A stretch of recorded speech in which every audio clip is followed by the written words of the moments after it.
Vamos a continuar con lo que hemos venido viendo en estadística.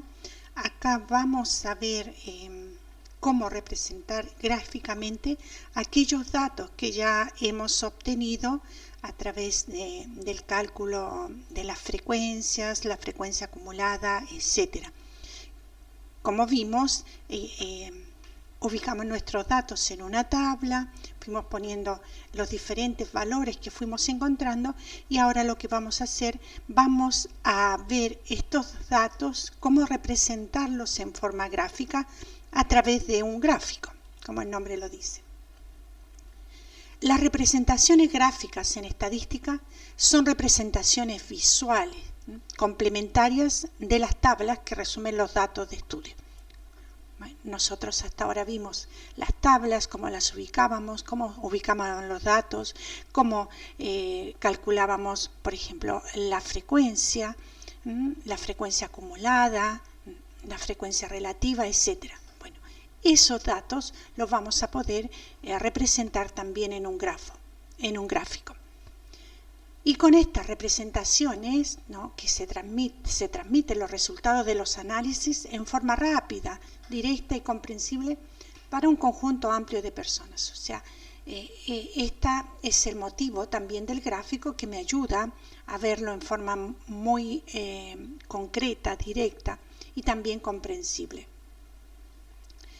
Las características que debe tener este gráfico, o sea, cuando es un buen gráfico, ¿no?, captar la atención del lector, presenta toda la información de forma sencilla, clara y precisa, que no induce a errores. Y facilita también la comparación de datos y destaca las tendencias y las diferencias. Ilustra el mensaje, tema o trama del texto al que acompaña. Yo puedo tener las tablas y al lado puedo poner el gráfico, que a lo mejor va a ser mucho más fácil de interpretar. Tenemos diferentes gráficos. Uno es el gráfico de barras, ¿no?, que acá lo están viendo. Esta es una representación gráfica en un eje cartesiano de las frecuencias de una variable, ¿no? En uno de los ejes se posicionan las distintas categorías o modalidades de la variable y en el otro el valor o frecuencia de cada categoría en una determinada escala. Bien, como les decía, vamos a usar este gráfico de barras y esta representación que se va a hacer con estas coordenadas, ¿no?, este eje cartesiano, el que usamos para ubicar nuestros datos. En un lado tenemos las frecuencias, o sea, cuántas veces este color, por ejemplo aquí, color del plumaje, se repite, y en el otro tenemos los colores. En el eje vertical, que es el I, frecuencia, y en el eje horizontal, que es la X, bueno, tenemos los colores. Como ya les decía, los gráficos vamos a ver algunos porque hay muchísimos y mucha variedad, pero así a grandes modos vamos a ver los más comunes o los que a nosotros nos van a ser más cómodos y que vamos a encontrar con mayor frecuencia. Bueno, aquí tenemos un gráfico de barras, ¿ya? Y aquí podemos ver que la orientación puede ser vertical. Las distintas categorías están situadas en el eje horizontal y las barras y las frecuencias crecen verticalmente. Pero también podemos hacerlo en forma horizontal. O sea, las categorías se sitúan en el eje vertical y las barras crecen horizontalmente. Esto también suele usarse cuando hay muchas categorías o sus nombres son demasiado largos. Bien, las categorías pueden ordenarse alfabéticamente, facilitando así también su búsqueda o por su frecuencia. Y todo esto es para facilitar la comparación de datos. Acá, por ejemplo, podemos ver fácilmente, ¿no?, cuáles son los porcentajes de habitantes en estos países que están representados. Luego tenemos los gráficos de sectores o circulares. Bueno, estos consisten en un círculo dividido en sectores con áreas proporcionales a la frecuencia con que se presenta cada categoría. Acá vamos a tener una frecuencia, por ejemplo, el porcentaje de cuánto son los colores del plumaje. Son ideales también para la frecuencia relativa y sobre todo cuando tenemos pocos datos, porque si tenemos muchos datos no nos van a ayudar. Acá tenemos otro gráfico también circular o de torta que llamamos, y aquí también, como ven, tenemos el porcentaje. Acá tenemos la fruta y cuánto es cada uno de las personas que consumen esa fruta preferida. Aquí tenemos un gráfico de sectores o circulares que estaría mal utilizado. ¿Por qué? Porque tenemos muchas categorías y esto no es representativo. Aquí lo único que salta a la vista, por ejemplo, es que Rusia tiene casi todo el espacio que los demás países de Europa. Entonces, esto no sería apropiado para este tipo de información que tenemos. No es claro, no es fácil leerlo, solo va a representar esto, que la Rusia tiene una gran porción de superficie más que todos los otros países, y no es de fácil lectura. Bueno, acá tenemos el ejemplo de barras, gráfico de barras, con los datos que habíamos venido viendo nosotros, los cigarrillos consumidos por los alumnos en IPSA. Bueno, como ven, en el vertical, en el eje vertical tenemos las frecuencias, o sea, cuántos consumen de cigarrillos, o sea, la frecuencia, cuánto número de cigarrillos consumen los alumnos, y después acá tenemos los cigarrillos, o sea, la cantidad de alumnos que consumen. Y en el gráfico, ¿no? Vamos a ir viendo, por ejemplo, en el barra hay 2 alumnos que son 3, 5 que consumen 6 que consumen 5 cigarrillos, etc. Y después lo tenemos en la torta, ¿no? Donde podemos ver que el porcentaje más amplio es el de 5 cigarrillos, o sea que hay más alumnos que consumen 5 cigarrillos. Esta es una tabla de frecuencias. Les decía que esta es una tabla que marca intervalos. Esto lo podemos usar cuando tenemos muchos datos, entonces podemos ubicarlos en intervalos. Por ejemplo, aquí tenemos la edad, que va de 4 a 6, de 6 a 8, de 8 a 10, de 10 a 12, de 12 a 14. Bueno, nosotros esto no lo vimos, pero para que lo sepan, estos son algunos modos que se pueden también utilizar las tablas con intervalos, y vamos a poder agrupar fácilmente. Aquí, como ven, hay un corchete y hay un paréntesis. Bueno, esto quiere indicar que este niño de acá va a estar incluido también en este otro intervalo, y así sucesivamente. Eso es lo que significa. En este grupo, o sea, para esto vamos a usar los histogramas, ¿no? Que es un conjunto de rectángulos continuos levantados sobre los intervalos de la variable, ¿no? Y cuya área es proporcional a la frecuencia, ¿no? La información que comunica es del área de las barras que lo constituye, y no vaya solo en la altura. Acá tenemos los valores, el número de opciones, y después los valores, por ejemplo, son los milímetros de hematíes.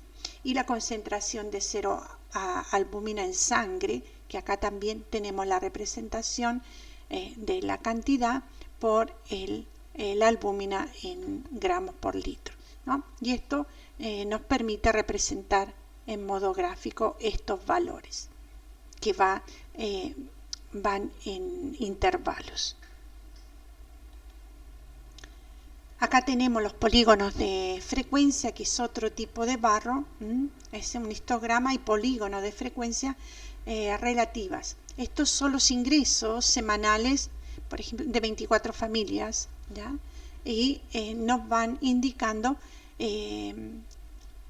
cuánto es el ingreso. Y esto se construye uniendo los puntos medios de las bases de las superficies. O sea, me ubico, como ven, ahí en la base, en el centro, y voy uniendo estos puntos, ¿ya? En la base superior de los rectángulos del histograma con segmento rectilíneo. Y esto se debe continuar hasta la línea de las marcas de intervalos hipotéticos anterior. Bueno, acá es para ver en modo así gráfico también, se usa, ¿no? Para comparar dos o más distribuciones en un mismo gráfico. Igual esto se los muestro, pero que nosotros no usamos en sí. Los polígonos de frecuencia, lo mismo. Acá, por ejemplo, tenemos la distribución del sueldo de un empleado, cómo se hace, y esto también nos sirve para comparar. Aquí tenemos el polígono de frecuencias acumuladas, que podemos ver cómo la frecuencia acumulada y cómo se distribuye también las imágenes. Bueno, como les decía, acá tenemos otro de polígonos de frecuencias acumuladas que nos va representando también los valores que hemos calculado. Acá tenemos un gráfico de líneas, es otro tipo. Bueno, esto es lo mismo. Vamos ubicando los puntos y nos va indicando cuál ha sido la variación en los meses. Acá tenemos el índice de precio al consumo. Entonces nos permite comparar mucho más fácilmente. Acá igual tenemos otro gráfico que nos está representando el número de caries en una población de niños menores de 5 años. Tenemos una muestra de 120 y los dividimos en sexo femenino y sexo masculino y nos va a dar.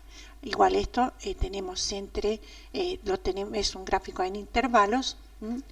Recuerden que intervalos porque están unidos y comparten la base. Entonces podemos ver del sexo femenino y el sexo masculino y podemos hacer una comparación. Podemos decir también que acá los del sexo femenino tienen menos caries que los del sexo masculino, así a simple vista. Bueno, acá hay otros gráficos que también se pueden usar. Por ejemplo, acá tenemos este gráfico de desempleo, que lo podemos graficar así. El gráfico también de población. El gráfico de población que nos va indicando la cantidad de habitantes. Acá tenemos otro gráfico de una biblioteca. Y acá tenemos que nos va indicando cuánto tienen cada biblioteca.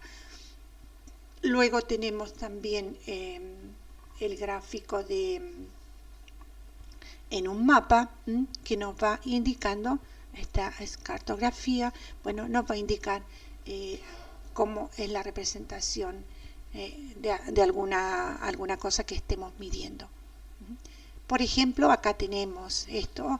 Este es de marzo del 2020, cuando inició la pandemia, y los puntos nos van indicando, bueno, dónde están ubicados los casos y cómo se van expandiendo. Ahí tenemos otros tipos. Acá tenemos también de burbujas que nos van indicando el peso, la estatura. Todo depende de lo que queremos representar. Estos son otros tipos de gráficos que podemos ver. Por ejemplo, acá es otro estilo. Bueno, me olvidaba este gráfico es que lo usó Florence Nightingale, que fue la fundadora de la enfermería. Ella era una muy eficiente matemática, y ella en la guerra de Crimea usó estos gráficos para representar, ¿no?, los problemas que iban teniendo los soldados. Entonces podía mostrar gráficamente qué es lo que estaba pasando. Y recuérdense, bueno, ustedes no son de enfermería, pero a quienes de enfermería esto les servía para ver el porcentaje, ¿no?, o a los mismos médicos o a todo el personal, ver el porcentaje de enfermos y cómo iban mejorando. Es un modo de representar gráficamente, bueno, los avances o los retrocesos. Como recomendación, vamos a decir que el gráfico de barras lo vamos a usar en variables cualitativas y cuantitativas discretas. Los histogramas en variables cuantitativas continuas, ¿ya? Cuando, por ejemplo, la edad, y los vamos ubicando en intervalos, el polígono de frecuencia en frecuencias absolutas, y el gráfico circular, frecuencias relativas de porcentajes. Bien, bueno, esto lo dejamos hasta acá. Después igual vamos a hacer los ejercicios, pero lo que yo les recomendaría es que vayan viendo estas tablas que fuimos calculando, y de qué manera yo las podría representar en un cuadro, o sea, en un gráfico, y que me pueden ayudar a ser más comprensible. Bien, con esto terminamos, y espero que les sea de ayuda para complementar lo que ya habíamos visto en la primera parte, ¿no? Las tablas de frecuencia, las distintas frecuencias que podemos encontrar, absolutas, relativas, absolutas acumuladas y relativas acumuladas. Bueno, muchas gracias.